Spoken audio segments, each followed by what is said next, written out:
New at 4 today, people are seeing red over a yellow building in McDonough. It's a new store. It's right in the heart of the city square. You can't miss it.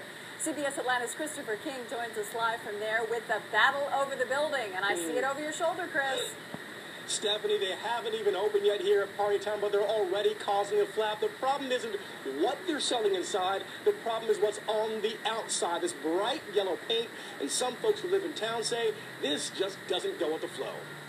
I don't really like it. I hate it. Some hard feelings on a soft color. They're talking about this store called Party Time, the fun place on Macon Street in McDonough. The owner painted the store a bright yellow, a festive color you might expect for, well, a party supply store. You think they should change it? I do. Yeah, it certainly doesn't match what we have here. The problem is that isn't the exact color Ken Yancey told the city of McDonough he'd paint his storefront. The city did green light the yellow facade, just not something that stands out so much from the other buildings and screams, hey, everybody look, it's party time. Just tone it down a little bit. Joan Weed owns Secret Garden, a craft store in the same square in the heart of the city's historic center. She's one of the people leading the call to mellow the yellow. It's a party store. It's a festive store.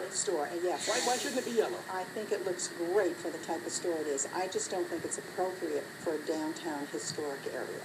We're going to fix it. We're going to redo it. Yancey doesn't understand what all the fuss is about. He says the painter just made a mistake, so Yancey's going to make him do it over again and keep everyone happy. We want to do the right thing. It's not the color that was approved, so we want to fix it. Are you going to repaint it? Absolutely. When?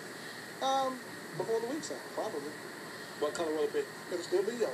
What kind of yellow? A softer pale yellow.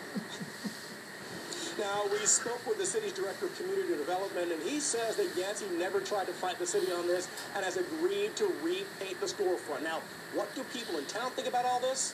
We'll tell you more about that coming up in the 6 o'clock hour. For now, we're live in McDonough. Christopher King, CBS Atlanta News. All right, Chris, thank you. Well, let's talk about some good news.